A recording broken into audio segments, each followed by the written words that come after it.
Sabes que hay grandes autos con estos 4 motores: Boxer, V6, 6 en línea y BR6. Todos estos lograron excelentes resultados, pero ¿cuál es el mejor de los 4 motores? 6 en línea. Como ventaja, los motores 6 en línea tienen la mitad de árboles de leva que un V6. Una sola tapa de cilindros. Los pistones se mueven en parejas, cada 120 grados. Es decir, los pesos de los pistones están equilibrados. Esto mejora el balance del motor, provocando menos vibraciones. Suelen estar longitudinalmente al auto, por lo que son espaciosos para ser trabajados a los lados en caso de mantenimiento. Todo es accesible. Como contra, los árboles de leva y cigüeñales son largos, por lo que deben ser más robustos para no partirse, o hacer que el cigüeñal se torsione, haciendo que el último pistón vaya unos grados desfasado con el primero. El bloque es largo y no entra en cualquier auto. Alarga la trompa del coche, por lo que es muy difícil de montar este motor en pequeños autos. Además limita el espacio interior, haciendo que el conductor vaya más atrás. Suele tener tracción trasera, dado que al estar longitudinal fuerza a que la caja quede más atrás y no quedan a la altura de las ruedas delanteras. Al tener tracción trasera hace que se monte un túnel, que suele reducir la altura del piso para el pasajero que se sienta en el medio atrás. Con todas estas ventajas, este motor es el más económico de construir por la menor cantidad de partes y sencillez para armar la distribución. Mientras que los V6 son pequeños, entran en transversal o longitudinal.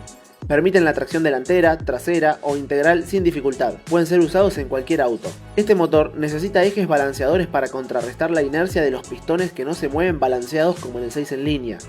Esto se debe a que las bielas comparten el muñón del cigüeñal para hacer que el motor sea más corto. De hecho, pueden ser más cortos que un 4 cilindros en línea. Estos ejes balanceadores agregan peso y momento de inercia del motor. Este motor es más caro de construir que un 6 en línea, dado que tiene 2 tapas de cilindro. Esto aumenta muchísimo el valor del motor. También deben tener el doble de árboles de leva que un 6 en línea. El sistema de distribución es más complejo. Se agregan engranajes y tensores. El tiempo de armado en fábrica de la distribución es un 50% mayor, aumentando aún más los costos. Necesita doble múltiple de escape sí o sí, además de que los calientes caños salen por ambos lados del motor, dificultando el diseño del vehículo. Sin embargo, manteniendo los mismos criterios constructivos, suelen tener la misma potencia y torque que un 6 en línea. ¿Y qué pasa con el motor BR6?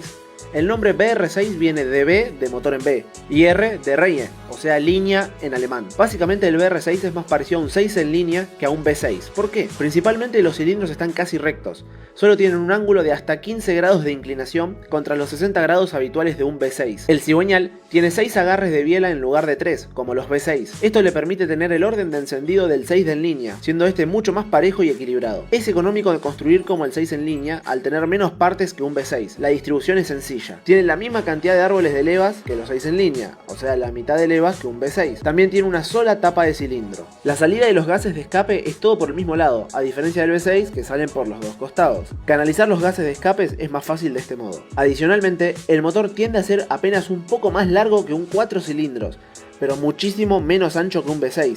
En equivalencia, un V6 de 3.2 litros tiene casi el mismo tamaño que un 4 cilindros de 2 litros.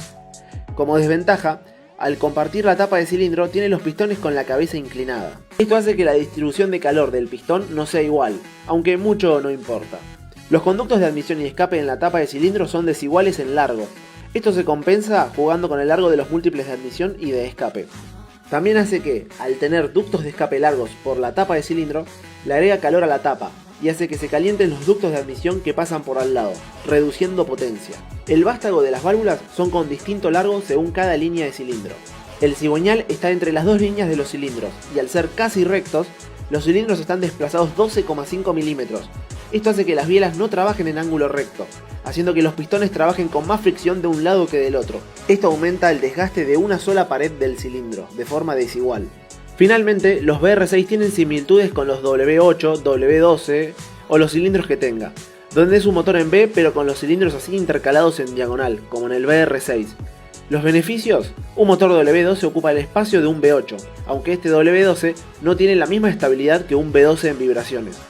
Los motores V12 son los motores más estables en vibraciones, tal como los 6 cilindros en línea o los Boxer. Aún así, estos motores W12, si se les limita el número de giro de revoluciones a aproximadamente 6000, entre otras medidas más, se logra hacer que sean muy suaves y estables. Motor Boxer de 6 cilindros. Dan un centro de gravedad muy bajo. Los cilindros se encuentran opuestos horizontalmente. Los pistones llegan al punto muerto en simultáneo, haciendo que sea muy estable y de muy pocas vibraciones. No deben mezclarse con los motores en B de 180 grados, ya que en este caso Los motores en B comparten el muñón del cigüeñal donde se agarra la biela. En el motor Boxer están separados. Tienen buena refrigeración por la posición de los cilindros. Muchas veces no fue necesario instalar refrigeración de agua, como en varios Porsche. Son complicados de construir y demasiados anchos. Ocupan mucho espacio. Necesitan 2 múltiples de escape, 2 distribuciones, 2 tapas de cilindros. Son caros de construir. Logran la misma potencia y torque que los 6 en línea o los V6, siempre que se mantengan los mismos criterios constructivos, ¿no? Obvio. En resumen, el motor 6 en línea es el más estable y barato de construir, pero es muy largo y no entra en todos los autos. El V6 es el más pequeño de los 4, pero es más caro de construir. Y por último, el VR6 es chico en tamaño, es medianamente económico en construir, balanceado y equilibrado, como un 6 en línea, pero suele tener un poquito menos de potencia que sus otros 3 competidores en mismo criterio constructivo y cilindrada. Cada fabricante usará el tipo de motor que más le convenga según sus pros y sus contras. Básicamente es como que no hay uno que sea mejor que el otro.